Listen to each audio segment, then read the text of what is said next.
What do you think is the worst way to go? A swift death? A painful death? Or perhaps a drawn-out death? Well, the ancient Romans had a different idea. They reserved one of the most horrifying and silent deaths for their priestesses, the Vestal virgins. These women were sworn to a life of chastity, serving the goddess Vesta, the embodiment of the sacred fire that burned eternally in the Roman Forum. They also acted as mediators between the gods and the people of Rome. They made offerings to the gods. They interpreted omens, and they even advised Roman leaders on matters of war and peace. Or were the Romans punishing the innocent along with the guilty? Interestingly, it was easier for the Romans to identify a priestess who had sex than you might think. See, they were very particular about whom they selected for this job. To carry out these duties, the Vestal virgins had to remain pure and untouched. The recruitment process began when the Pontifex, the highest priest in Rome, sent officials to look for suitable candidates, so they devised a cruel loophole. If a priestess broke her vows, she was locked up in a small underground chamber beneath the temple of Vesta. Along with her, they placed a lamp, a small amount of food and water. Then, the entrance to the chamber was sealed and the priestess was left to die. To the Romans, preserving Vesta's purity was essential to the well-being of the city. Breaking her sacred oath was seen as a serious offense against the gods, something that would disrupt the balance of the universe. Keep in mind that these women weren't ordinary citizens. They were priestesses serving the most important deity in Roman religion. What happened to the priestess's body after she died? Was it given a proper burial or left in the underground chamber? According to historical records, the corpse was left inside the chamber. This meant that her remains would have decomposed within those four walls, turning the small space into a tomb. In fact, some historians argue that the harsh penalties they faced were part of the job description, so the punishment had to be equally serious. She dedicated herself entirely to her service of Vesta, so when a Vestal broke her vows, it was seen as a betrayal of the highest order. The punishment, therefore, had to be equally absolute. The physical pain of hunger and thirst, the psychological torment of being trapped in the dark, and finally, the stench of decay as the body decomposed. While their story serves as a chilling reminder of the past, it also compels us to reflect on the values and beliefs that shape our world today. All of this was part of the horrific ordeal the Vestal virgins had to endure if they broke their sacred vows. The Romans took away everything the priestess held dear: her life, her freedom, even her identity. In the end, there was nothing left but death.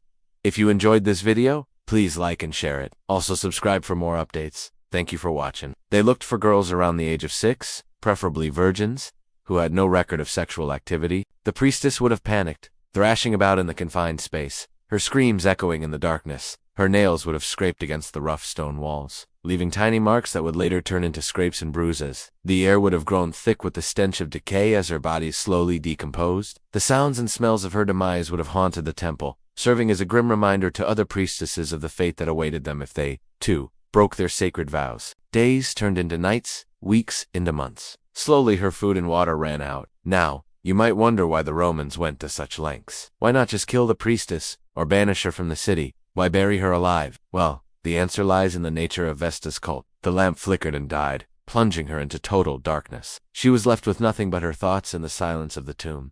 And how did they figure that out? Well, they examined the girls for signs of virginity. This examination included a gynecological check to ensure the girl's hymen was intact. Once a candidate passed this initial screening, she was taken to the Temple of Vesta for further training. They were not allowed to marry or have sexual relations. Any priestess found guilty of breaking her vow faced severe punishment. If someone wasn't a virgin, they were rejected. That being said, once in a while a girl would lose her virginity, despite all the precautions. So how did the Romans deal with such situations? Surprisingly, it wasn't always a bad thing. But if a Vestal broke her vow of celibacy, the consequences were terrifying. In such cases, the priestess was allowed to marry a patrician chosen by the She wrote, "She is deprived of her insignia, dragged through the streets and buried alive," which I think is a sufficient warning to all who heard it of how great a thing it is to preserve one's chastity. How did the Romans kill these women without actually killing them? However, if a married woman committed adultery or a virgin engaged in sexual activity after taking her vows, the matter was taken very seriously. In fact, the Romans believed that such an event was a bad omen, a sign that the gods were angry with Rome. This belief led them to mete out harsh punishments, even to the point of killing the priestess. Remember, these women were supposed to be virginal, so much so that they couldn't even get married. They chose their profession at age 6 and started training at the temple. When they turned 10, they officially became Vestal virgins. If a priestess had sex during this time, she wouldn't just be punished, she'd also bring shame upon her family. The penalty was not the death penalty, but something far worse: being buried alive. Welcome to my channel. And today, let's find out how the Vestal virgins met their end. You might wonder why the Romans went to such extremes to punish these priestesses. After all, what harm did they cause by having sex? Well, To answer that, we must first understand the role the Vestal virgins played in Roman society. The Vestal virgins were priestesses of Vesta, the Roman goddess of the hearth, home, and family. They lived in a special building called the Atrium Vesta, located in the heart of the Roman Forum. Their main duty was to keep the sacred fire of Vesta burning. This fire was believed to be the source of the city's protection and prosperity.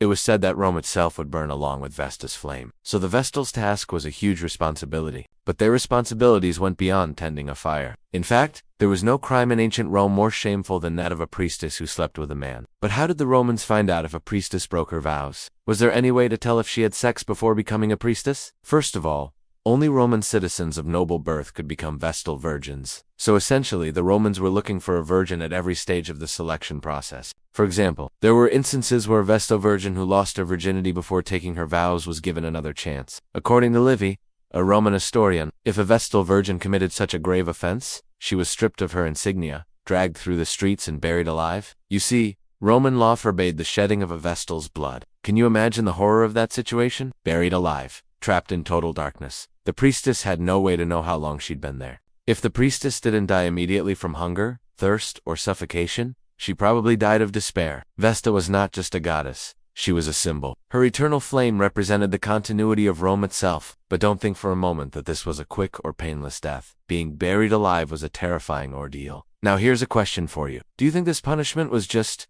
Think about it. By becoming a Vestal virgin, a woman gave up not just her freedom, but also her life. But the cruelty of the punishment doesn't end there. It's hard to imagine the mental anguish this slow, agonizing death caused. Rome may have been a powerful, influential empire, but its treatment of these women raises disturbing questions about the nature of power, the cost of devotion, and the meaning of sacrifice. That's all for today.